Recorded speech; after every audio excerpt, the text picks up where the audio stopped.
आजकल सरसंचालक RSS supremo Mohan Bhagwat की देश और दुनिया में खूब वाहवाही हो रही है।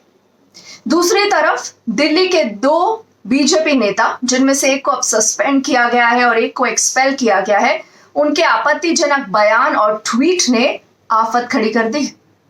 भारत सरकार को भी जवाब और सफाई देनी पड़ रही है। लेकिन पहले हम मोहन भागवत के बयान पर आते हैं। उनके हाल ही के बयान का चाहे मुस्लिम संगठन हो, धार्मिक गुरु हो या मुस्लिम नेता, सबने लगभग खुलकर सर्वत्र स्वागत किया है।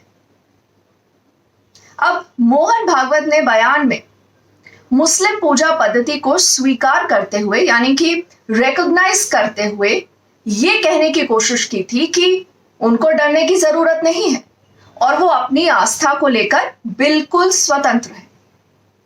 लेकिन मोहन भागवत का दूसरा संदेश, या हिंदू संगठनों को जो एक निर्देश माना जा रहा है, वो सुर्खियों में ज्यादा बढ़ चढ़कर बोल रहा है, जिसमें मोहन भागवत ने यह कहा था कि हर मस्जिद में शिवलिंग खोजने की जरूरत नहीं है। ज्ञानवापी का मुद्दा चल रहा है। अब ऐसे मुद्दे हैं, एक इतिहास तो है, उसको हम बदल नहीं सकते। वो इतिहास हमने नहीं बनाया, न आज के अपने आप को हिंदू कहलाने वालों ने बनाया, न आज के मुसलमानों ने बनाया। उस समय घटा, इस्लाम बाहर से आया, आक्रामकों के हाथ आया। उस आक्रमण में भारत की स्वतंत्रता चाहने वाले व्यक्तियों का मनोधैर्य खच्चे करने के लिए देवस्थान तोड़े गए, हजारों है। हिंदू समाज का विशेष ध्यान जिन पर है, विशेष श्रद्धा जिनके बारे में ऐसे कुछ है, उसके बारे में मामले उठते हैं। अब इसका विचार क्या करना, ये मुसलमानों के विरुद्ध नहीं सोचता है हिंदू। आज के मुसलमानों के उस समय पूर्वज भी हिंदू थे। उन सबको स्वतंत्रता से चिरकाल तक वंचित रखने के लिए, उनका मनोधैर्य दबाने के लिए किया गया। इसलिए हिंदू को लगता है कि इसका पुनरुद्धार होना चाहिए। हम तो कुछ नहीं कहते। हमने 9 नवंबर को कह दिया कि एक राम जन्मभूमि का आंदोलन था, जिसमें हम अपने प्रकृति के विरुद्ध किसी ऐतिहासिक कारण से उस समय की परिस्थिति में सम्मिलित हुए। हमने उस काम को पूरा किया। अब हमको कोई आंदोलन वगैरह करना नहीं है। लेकिन इश्यूज अगर मन में है तो कुछ उठते हैं। ये किसी के विरुद्ध नहीं है और विरुद्ध मानना नहीं चाहिए। मुसलमानों ने तो नहीं मानना चाहिए, हिंदुओं ने भी ये नहीं करना चाहिए। अच्छी बात है, ऐसा कुछ है, आपस में मिल बैठकर सहमति से कोई रास्ता निकालिए। लेकिन हर बार नहीं निकल सकता। इसमें कोर्ट में जाते हैं तो फिर कोर्ट जो निर्णय देगा उसको मानना चाहिए। अपनी संविधान सम्मत न्याय व्यवस्था को पवित्र सर्वश्रेष्ठ मानकर उसके निर्णय हमको पालन करने चाहिए। उनके निर्णयों पर प्रश्न चिन्ह नहीं लगाना चाहिए।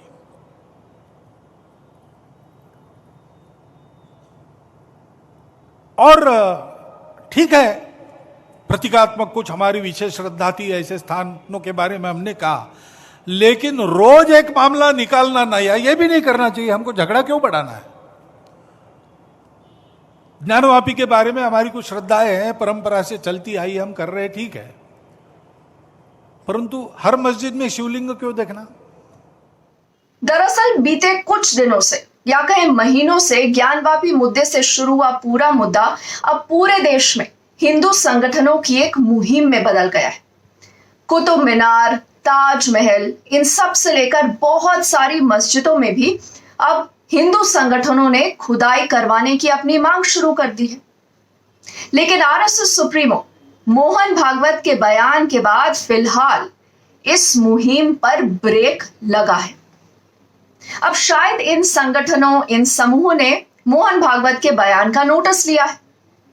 लेकिन इसी बीच दिल्ली के 2 बीजेपी नेताओं के बयान आ गए, नूपुर शर्मा और नवीन कुमार जिंदल। 2 बीजेपी प्रवक्ताओं ने प्रॉफिट मोहम्मद पर आपत्तिजनक बयान दिए और उसके बाद बीजेपी को एक्शन लेना पड़ा। जैसे मैंने आपको पहले बताया, नुपुर शर्मा को पार्टी ने सस्पेंड किया है और नवीन कुमार जिंदल को एक्सपेल किया है। हालांकि तब जब यह मुद्दा अरब देशों में भी लहक उठा। अब देखिए, खबर यह है कि बहुत सारी जगह विरोध प्रदर्शन हुए, कई देशों ने भी सख्त आपत्ति जताई है और यह मुद्दा अभी भी थमा नहीं है, खत्म नहीं हुआ है और यह बीजेपी के गले की फांस बन गया है। भारत माफी मांगे, ऐसी गलती भारत ने नहीं की है। गलती भारतीय जनता पार्टी ने की है, उसका खामियाजा देश क्यों भुगतेगा। आज प्रधानमंत्री को उनके राजधर्म के बारे में याद दिलाया जा रहा है कतर और कुवैत द्वारा। इससे ज्यादा शर्मनाक बात हम सबके लिए और क्या हो सकती है। एक प्रधानमंत्री और उसकी पार्टी ने हम सबका सर नीचे झुका दिया और भारत माफी मांग रहा है। हमें इस बात को हम स्वीकार नहीं करते कि इसमें किसी भारतीय की गलती है। भारत संविधान की मूल्यों को सदैव आदर करता है। नहीं करते होंगे भारतीय जनता पार्टी वाले तो वो भुगते खामियाजा, वो मांगे माफी। भारत को माफी नहीं मांगनी चाहिए, गलती भारत की नहीं है। प्रधानमंत्री, अगर आप सही समय पर बोल देते और अपने समर्थकों को, भक्तों को चुप करा देते, टीवी के एंकर्स जो जहर घोलते हैं वो आप रुकवा देते, तो आज हम सबका सर ऐसे नहीं झुकता जैसे कि आपकी वजह से झुक रहा है। आपको पहले तो देशवासियों से माफी मांगनी चाहिए कि आपकी वजह से आज भारत का सर नीचे झुका है। 2-3 दिनों से पूरे दुनिया में खबरें चल रही हैं और आदरणीय नरेंद्र मोदी जी ने भारत की इंटरनेशनल बेइज्जती करा दी है। पूरी दुनिया में भारत का सर शर्म से झुक गया है भारतीय जनता पार्टी के कृत्यों के कारण, भारतीय जनता पार्टी की नफरत की राजनीति के कारण। और आज मोदी जी ने, उनकी पार्टी ने पूरी दुनिया में भारत को अपमानित करने का काम किया है। भारत का सर शर्म से झुक गया है। आजादी के 75 वर्षों में आज तक किसी प्रधानमंत्री ने भारत को इतना अपमानित नहीं किया। भारत का सर इस तरीके से दुनिया के सामने नहीं झुकाया जितना नरेंद्र मोदी जी ने झुकाने का काम किया। ऐसी परिस्थिति में सवाल उठने लाजमी है कि आरएसएस और मोहन भागवत की भाई सुनता कौन है। क्या तमाम हिंदू संगठनों और जो आरएसएस से जुड़े लंबे चौड़े सैकड़ों संगठन हैं, जो बहुत सारे समूह हैं, क्या उन पर मोहन भागवत की चलती भी है या नहीं? या फिर वो कहा जाए तो बेलगाम हो रहे हैं, कहीं शह का सहारा तो नहीं ले रहे, या फिर ये फ्री फॉर ऑल हो चुका है? इस तरह के सवाल बार बार उठ रहे हैं। कहीं ये परिस्थिति लंबे समय से निर्माण तो नहीं हो रही थी, जिसके लिए आरएसएस को भी अपनी भूमिका पर कहा जाए तो आत्ममंथन करना पड़े, या मोहन भागवत को हिंदू संगठनों को कंट्रोल करने की सलाह देनी पड़े। अब सलाह तो ये देनी पड़ेगी कि मुस्लिम सुरक्षित और आश्वस्त महसूस करें, लेकिन नुपुर शर्मा और नवीन कुमार जिंदल के बयान का मुद्दा बीजेपी को छोड़ ही नहीं रहा। खासतौर से अरब देशों में हो रहे विरोध काफी संवेदनशील मामला है। अब देखिए, खाड़ी देशों के साथ साथ भारत के संबंधों की अगर हम बात करें तो बड़ी संख्या में भारतीय लोग खाड़ी सहयोग परिषद यानी कि जिसे जीसीसी कहते हैं, उनके देशों में रहते हैं। अब इसमें मुख्य तौर पर कौन से देश आते हैं? कुवैत, ओमान, सऊदी अरब, संयुक्त अरब अमीरात, कतर और बहरीन। इन देशों में भारतीय नौकरी करते हैं, बहुत बड़ी संख्या है इनकी। खाड़ी देशों में भारतीय मूल के कामगारों का महत्व इसी से आप पता कर पाते हैं कि इन देशों में प्रवासी कामगारों में 30% यानी 30% अकेले भारतीयों की संख्या है। भारतीय कामगार न सिर्फ यहां रोजगार से पैसा कमाते हैं, बल्कि इन देशों की जो इकोनॉमी है, जो उनकी अर्थव्यवस्था है, वहां पर भी उनका एक बहुत बड़ा कंट्रीब्यूशन होता है।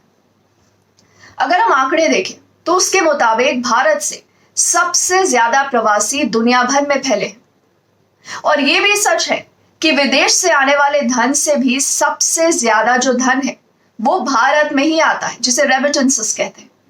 विदेश मंत्रालय के आंकड़ों के मुताबिक पश्चिमी एशिया में 80 लाख से ज्यादा भारतीय रहते हैं, 80 लाख, जिनमें से ज्यादातर जीसीसी देशों में रहते हैं। अब लगभग $40 बिलियन से ज्यादा की धनराशि वो लोग भारत भेजते हैं। भारत के लिए खाड़ी देशों का जो राजनीतिक, आर्थिक, सामरिक और सांस्कृतिक महत्व है, वहीं खाड़ी देशों में भारतीय टेक्नोलॉजी, निर्माण, होटल और फाइनेंस से जुड़ी जो कंपनीज हैं वहां ज्यादातर काम करते हैं। बड़े स्तर पर व्यापार निवेश का सोर्स खाड़ी देश है।